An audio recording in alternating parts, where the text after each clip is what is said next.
The Girl, the Bear, and the Magic Shoes by Julia Donaldson. Illustrated by Lydia Monks. The Girl, the Bear, and the Magic Shoes.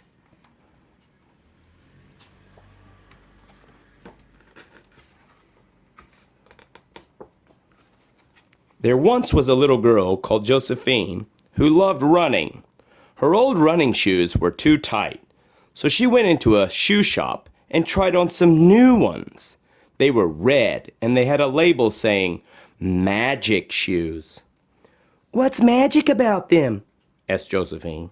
Wait and see, said the shoe shop lady. Josephine brought the shoes and decided to go for a run. Pitter-pat, went the shoes. But then she heard another sound. Click, click, click. Josephine turned around. A bear with a backpack was following her. Click, click, went his claws on the road. Josephine ran faster. So did the bear. Pitter-pat, click, click. Pitter-pat, click, click. The road went uphill. Up and up it went, until it stopped at the bottom of a snowy mountain. Josephine stopped too. "I'll never get up that," she said. "Yes, you will. Oh, yes, you will. Just start climbing and don't stand still," came a voice, or rather two voices. The voices seemed to be coming from Josephine's feet. Josephine looked down and was amazed to see her new running shoes change into blue snow boots. Crunch, crunch, crunch. Josephine crunched her way up the snowy mountain. But crunch, crunch, crunch. The bear was still behind her. Josephine reached the top of the mountain. The other side was very steep. "I'll never get down there," she said. "Yes, you will. Oh, yes, you will. Just start skiing and don't stand still," came the two voices. Josephine looked down and saw that she was wearing a pair of green skis. Wee whiz! Josephine skied down the mountain, but wee whiz! Behind her, the bear was sliding down on his bottom. At the foot of the mountain was a bog.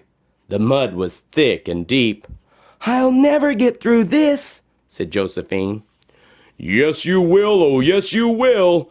Just start squelching and don't stand still," came the two voices, and the skis turned into yellow wellies. Squelch, squelch, squelch. Josephine squelched through the bog, but squelch, squelch, squelch. The bear was still coming after her. Josephine came to a lake. "I'll never get across," she said. "Yes, you will. Oh, yes, you will. Just start swimming and don't stand still," came the voices again, and the wellies turned into orange flippers. Splish, splash, Josephine swam across the lake. But splish, splash, the bear was swimming after her. He was getting closer. "Ah! I'm getting too tired to swim," thought Josephine. But then she came to an island in the middle of a lake. Josephine waded out of the water. She kicked off her flippers and climbed up a tree. The bear climbed out and stood at the bottom of the tree. "Come down," he called. "But you'll eat me," said Josephine. "No, I won't," said the bear.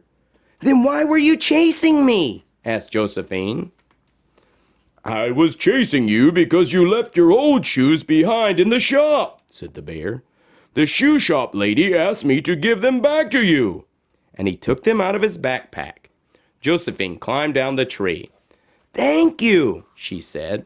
"But what were you doing in the shop? Bears don't need shoes, do they?" "Oh, that was a mistake," said the bear. "I didn't mean to go into the shoe shop. I meant to go into the fish shop next door." Then the flippers laughed. Ha ha ha! Ho ho ho! Time for a nude dance now! Off you go! And they turned into a pair of pink dancing shoes.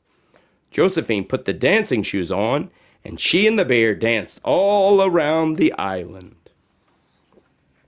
Until it was time to splash, squelch, crunch, whiz, and run all the way home. The end.